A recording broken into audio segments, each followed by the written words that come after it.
A salva de palmas para você.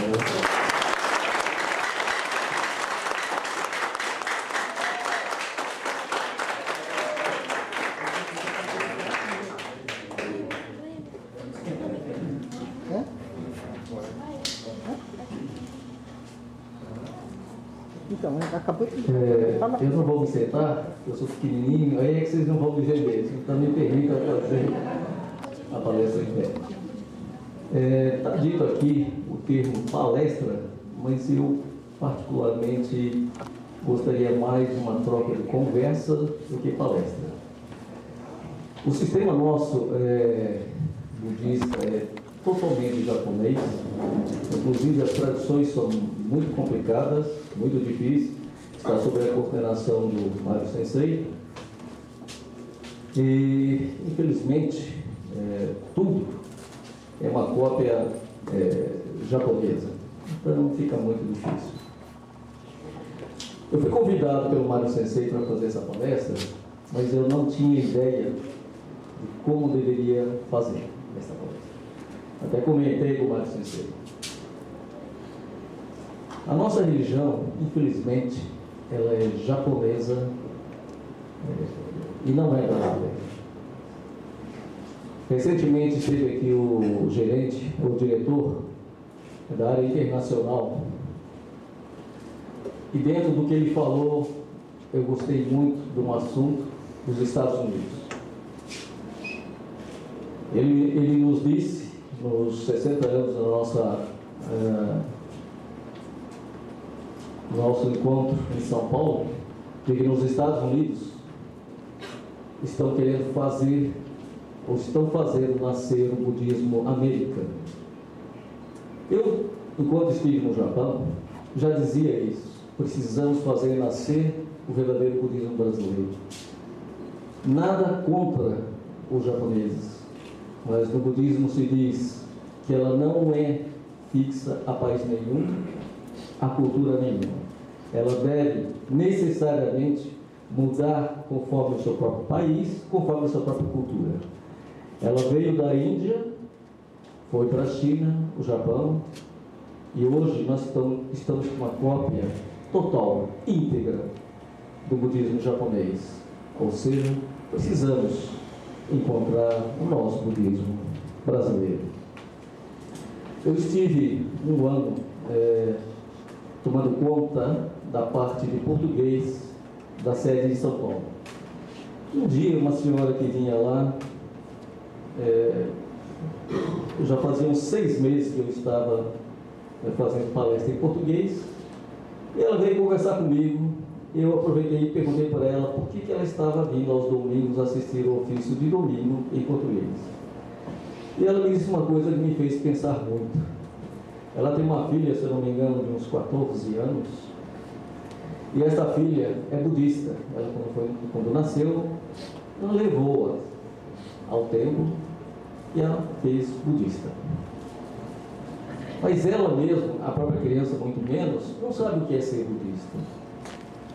Eu não sei quantos de vocês aqui, na realidade, sabem o que é ser budista. Eu acho que a maioria que sabe, que diz saber, na realidade não deve saber. Eu acredito nessa possibilidade.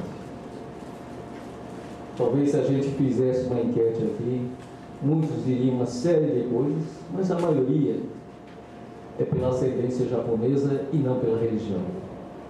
E por isso mesmo um impacto muito grande da presença de Brasília, uma cidade que eu adoro, que todos sem nenhuma ascendência japonesa. Quer dizer, o Sato Sensei está fazendo um trabalho fantástico lá. Mas eu vou voltar um pouquinho. Alguns me conhecem, mas a maioria não me conhece. Eu não sou que nem o Mário Sensei, que nasceu monge, né? É uma pessoa assim especial. Eu sou da Universidade de Brasília, né? A minha vida era para ser pesquisador, E mesmo naquela época, na Universidade do Brasil, o pessoal de Brasília sabe mais do que eu, lá em Brasília tem um clima diferente. Na Universidade de Brasília haviam pessoas de diferentes religiões, diferentes seitas, e eu aproveitei para conhecer tudo que eu podia. Não deixei nada para trás e fui atrás para conhecer. E chegou uma época que eu resolvi ir em busca do conhecimento sobre o budismo. Foi quando o Mário Sensei me ajudou muito na época, que a língua japonesa é muito difícil, a língua religiosa budista japonesa é impossível. Mesmo assim, por uma série de sequências de fatos, eu acabei indo para o Japão estudar. Fiquei 2 anos estudando. Estudei com 246, a maioria monges, nasceram em templos. E são descendentes de 20ª geração de monges. É uma coisa fantástica, é uma coisa impressionante. A gente não consegue visualizar se não estiver presente num local como esse. Então era comum os colegas da gente dizerem: eu já faço parte do templo e a minha geração já é 20ª que está no comando da igreja, do templo, desculpa. Mas o que eu quero dizer com isso? Atualmente, por exemplo, temos o Katata Sensei, que deve estar cochilando ali atrás.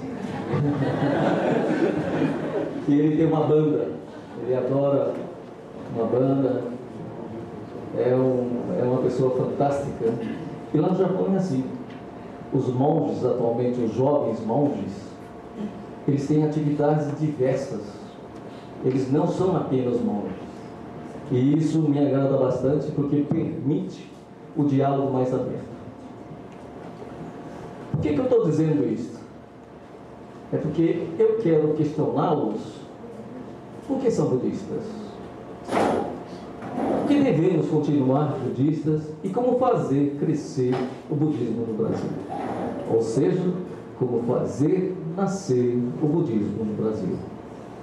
Eu costumo dizer, muitas vezes sou condenado por causa disso, e digo que o budismo ainda não nasceu aqui no Brasil. O budismo da Terra Pura ainda não nasceu aqui.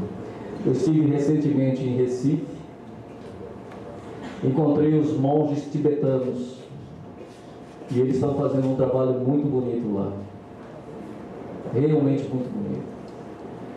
Houve um evento, estive em Recife, tem um monge tibetano em Recife e por causa do evento a monja tibetana de Salvador estava lá também.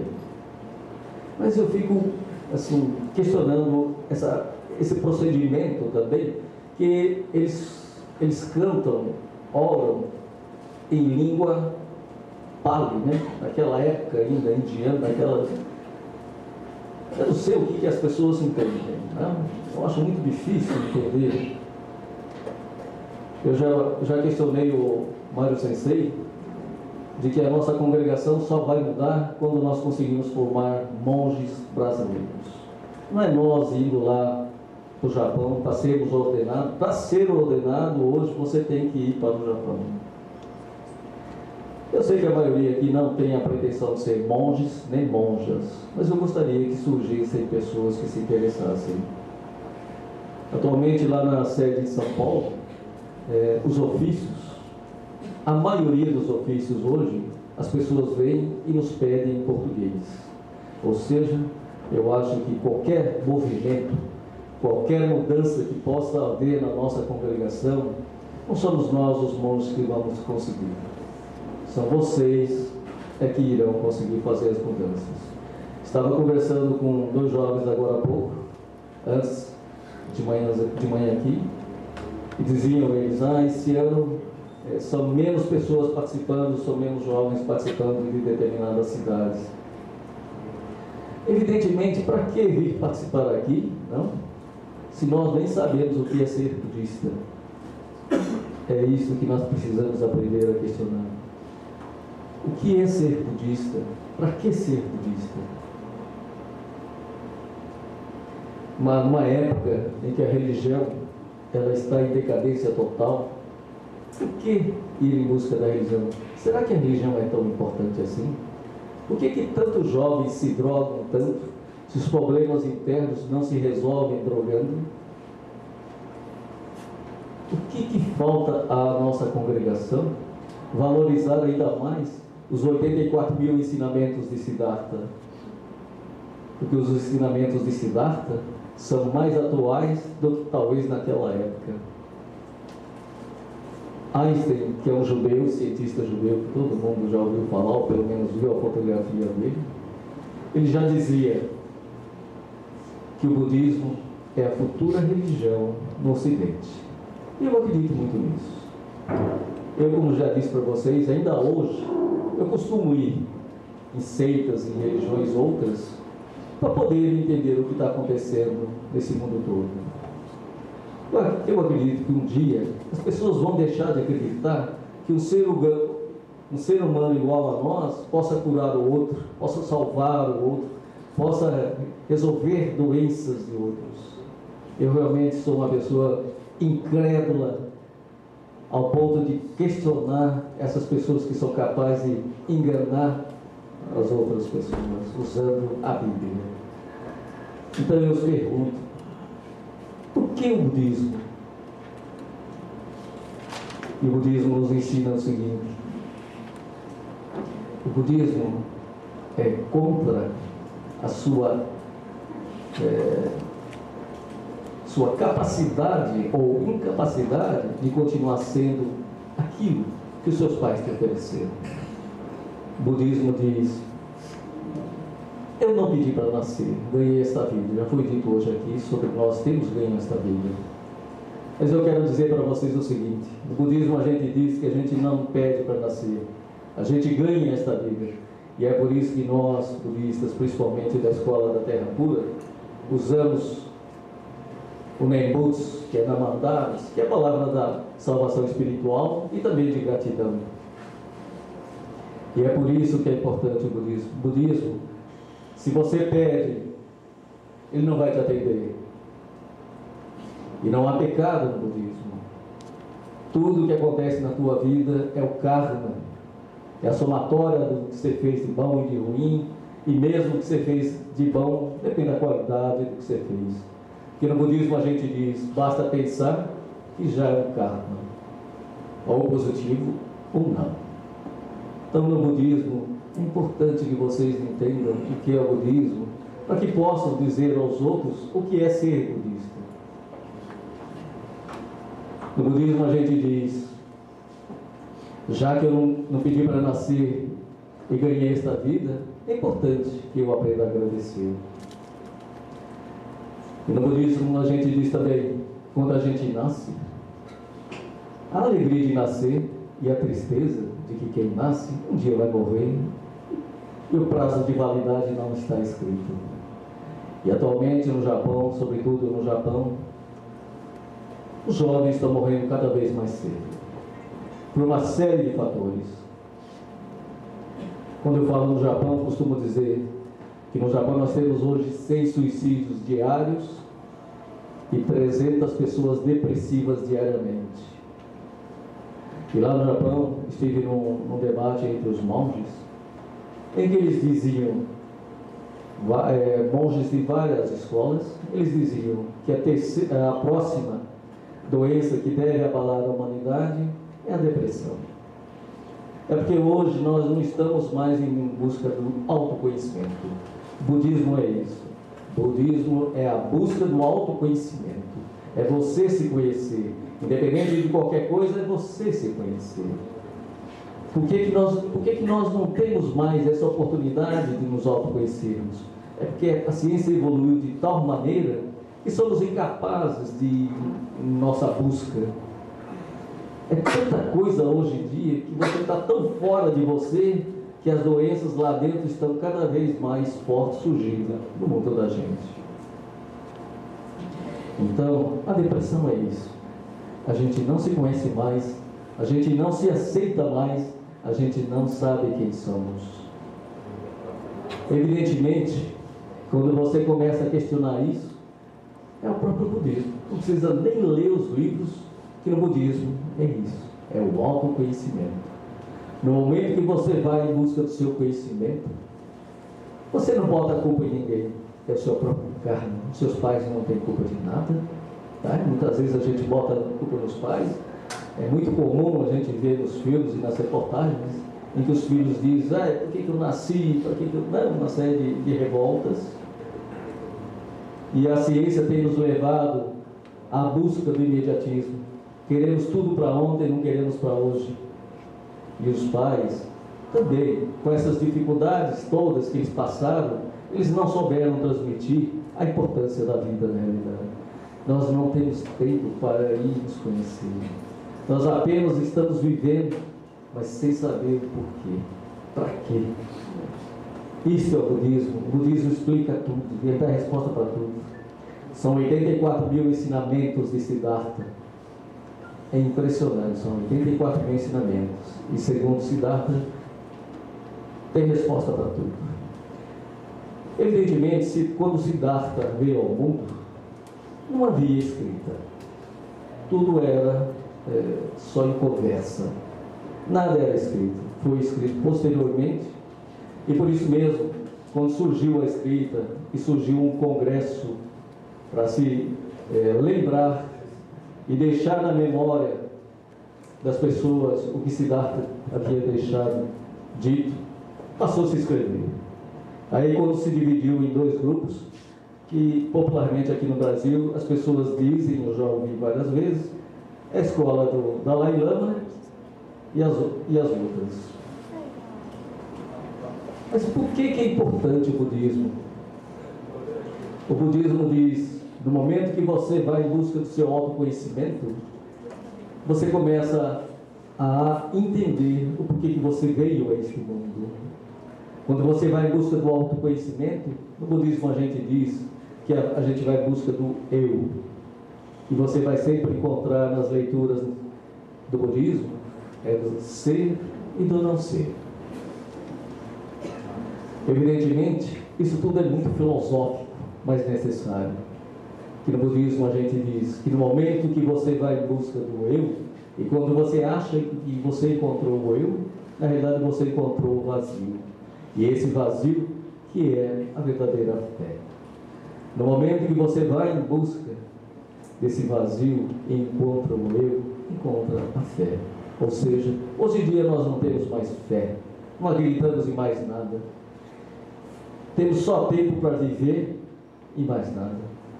Estávamos dizendo para o show de outro dia, né, que é possível estudar odontologia, ser dentista e ser monge também. O show é uma pessoa que espera que se torne monge, apesar dos pesares. Brincadeira, viu, show? Mas é a dedicação com que eu vi ele acompanhando, se não me engano, a avó dele, né, naquele congresso do ano passado.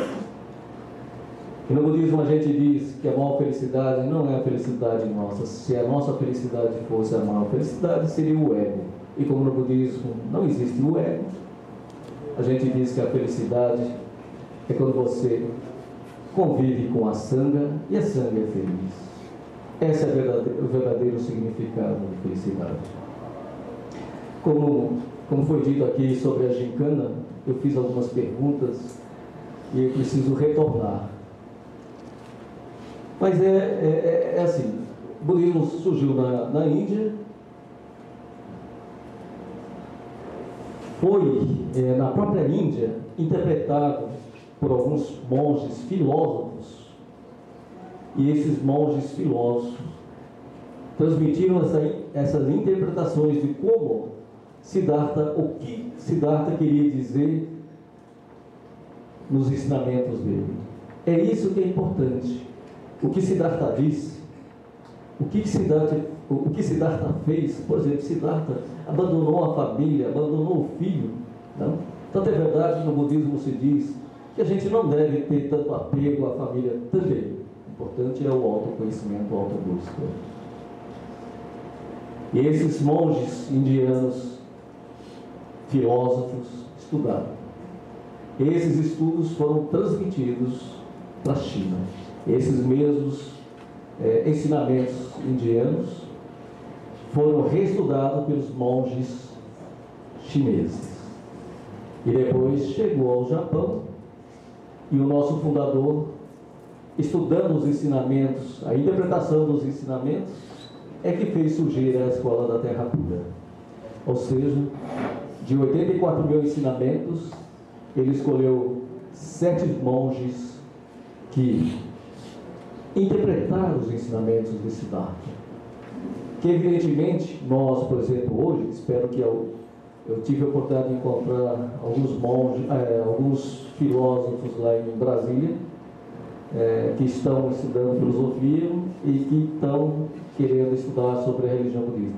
Eu espero que entre vocês, em breve, surjam pessoas que interpretem os ensinamentos da Escola da Terra Pura e façam a adaptação à nossa terra, ao nosso Brasil. Olha, eu estou fazendo uma palestra principalmente para os jovens. É o futuro da nossa congregação. O futuro da nossa congregação tem que ser repensado. Evidentemente, precisamos traduzir tudo em português, encontrarmos uma maneira de realizar os ofícios em português, e encontrarmos uma maneira budista de transmitir os ensinamentos de Siddhartha. Não somos nós que vamos fazer. Eu, por exemplo, particularmente, estou muito enraizado com a cultura japonesa. É claro que o nosso país só tem 500 anos, é um país imigrante, mas é um país que requer, daqui para frente, a disposição dos jovens, o interesse dos jovens em busca desses ensinamentos, que é o futuro da nossa religião. Mesmo lá no Japão, se diz que pode ser que daqui 30 anos a Escola da Terra Pura não exista mais lá no Japão. Os próprios monges dizem isso. É porque hoje está difícil de explicar que você depende só de você para se salvar. Essa palavra Buda, por exemplo, ela não é uma denominação, é uma qualificação. Ele diz que é a pessoa que consegue ser iluminada. Ou seja, todos nós somos passíveis de ser pessoas iluminadas e ir em busca dos 48 votos de Buda-Vida, né? E eu me pergunto muitas vezes, como explicar aqui no Brasil o budismo? Nem eu muitas vezes entendo o que eu vou tentar explicar. Tamanha dificuldade, que falar para os japoneses não é tão difícil. Mas falar para os brasileiros é muito difícil. Eu tento assim colocar na minha cabeça como é que os brasileiros possam entender, não só culturalmente, mas com o coração, os verdadeiros ensinamentos de Siddhartha. Um dia eu fui perguntado se eu acreditava nos ensinamentos de Siddhartha. Aí eu disse, olha, o Brasil é um país fantástico. Nós passamos por várias religiões, várias seitas, e eu disse a essa pessoa, essa oportunidade de ter passado por tantas situações diferentes me permitiram confiar plenamente nos ensinamentos de Siddhartha. E como é que eu fiz isso? Evidentemente, a Escola da Terra Pura, ele tem um ensinamento próprio, mas eu precisei de ir em busca do budismo histórico. Muitas vezes vocês encontram naquele livro, Doutrina de Buda, que é publicado pela Mitsui, uma empresa japonesa multinacional, com sede em São Paulo. Eu acho que a maneira de entender o budismo pode ser por esse lado. É estudar o lado histórico. E muitas vezes você vai somente no estudo da Terra Pura, você encontra muita dificuldade, que ela é totalmente enraizada na cultura japonesa. A forma de interpretar o budismo é japonesa. Mas eu me pergunto muitas vezes, será que nós brasileiros deveríamos encontrar qual caminho? E o caminho que eu encontrei foi não só estudar os ensinamentos de Shinran Shonin, mas estudar também o budismo histórico. Porque no momento que você estuda o budismo histórico, entende o porquê de Shinran Shonin. Apesar de termos uma pequena diferença com o pessoal de Brasília, por exemplo, nós, no budismo da Terra Pura, não temos a meditação. Como diz o Sato Sensei, temos a meditação cantada. Mas ele tem feito meditação como se fosse zen. Aquele treinamento que ele faz além do autoconhecimento, é sugerido que você também tenha um controle sobre a mente. Hoje a nossa mente vaga tanto, que a informação é tamanha, que a gente acaba por fugir da gente mesmo. Então é preciso que a gente aprenda a ter o autoconhecimento e controle sobre a mente. Mas por que nós, na nossa escola, não fazemos a meditação? É porque Siddhartha, ele tentou e quase morreu por excesso de meditação. Alguns até tenham visto ele assim, só pele e osso, e quase morre. Foi quando ele desistiu da meditação. Ou seja, nós somos pessoas, seres humanos com muito karma a desejar, e por isso que nós estamos nesses ciclos de vidas e vidas. Ou seja, nós estamos indo e vindo exatamente porque o nosso karma é preciso ser elevado espiritualmente. E esse é o propósito do budismo. E por que nós estamos aqui? E de tudo que nós temos aqui nessa terra, quase nada nós vamos levar para o mundo do Nirvana. E é por isso que no budismo a gente diz que a gente está aqui com o único propósito da nossa elevação espiritual, e o caminho que o budismo nos ensina é os votos, são os votos. Evidentemente são os votos. Por isso, entender o budismo é preciso, antes de mais nada, conhecer o budismo, saber se definir o que é ser budista. Budista é ir em busca da iluminação, ser um Buda. Independente de onde e por que nós nascemos, nós somos passíveis de serem seres iluminados. Essa é a maneira mais simples e mais difícil de explicar. Que você falar em iluminação é muito difícil de você entender e muito mais complicado que as outras pessoas entendam. Mas olha, eu queria, antes de mais nada, agradecer a presença de todos, como a Fabiana Cicei já agradeceu, principalmente o pessoal que veio de muito longe, principalmente de Brasília. Eu não sei, eu acho que o propósito aqui deveria ser nós aumentarmos ainda mais o número de participantes. Não sei como se deve fazer isso, mas eu acho que no momento que você se encontra com os ensinamentos de Siddhartha, eu acho que você fica mais motivado. Porque hoje, você pergunta para uma pessoa, que religião que você é? Uns dizem que é católico e frequentam o budismo. Uns dizem, frequentam outras seitas, né? Mas no fundo, o Brasil é considerado é uma religião católica, né? A própria formação. E nesse mundo em que os evangélicos entraram, né? Hoje é uma briga de saber se tem mais evangélicos ou católicos, eu me pergunto, e o espaço para ser budista, não?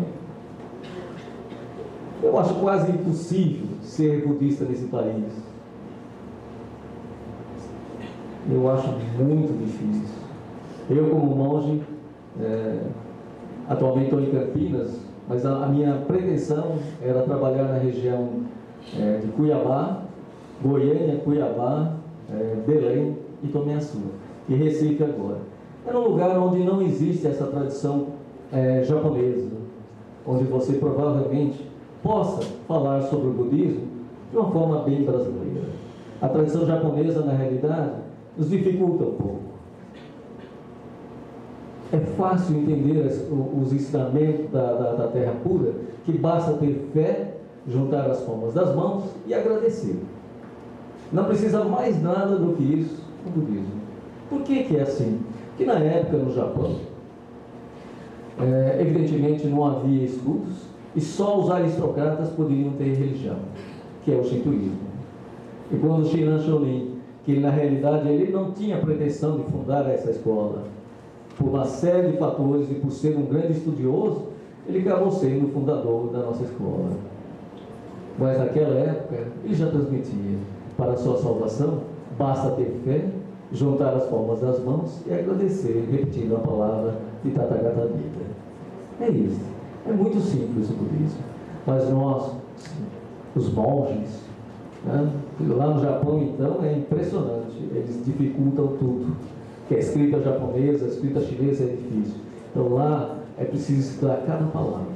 Eu acho que aqui no Brasil devíamos estudar mais o sentimento das pessoas e tentarmos atingir o coração das pessoas. Não estamos conseguindo, mas eu acho que nós deveríamos ir em busca de mais conhecimento, mais sentimento em relação ao budismo, e não somos nós, os monges, que estamos conseguindo transmitir isso.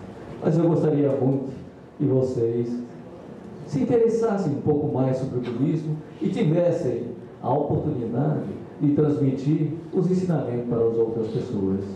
Eu, como ando muito por aí, vejo que as pessoas têm interesse sobre o budismo, mas nós mesmos não estamos sabendo transmitir esses ensinamentos, explicar direito esses ensinamentos.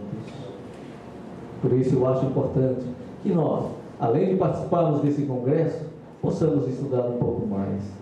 Hoje eu disse para o Schode, que está conversando bastante, nem está me ouvindo.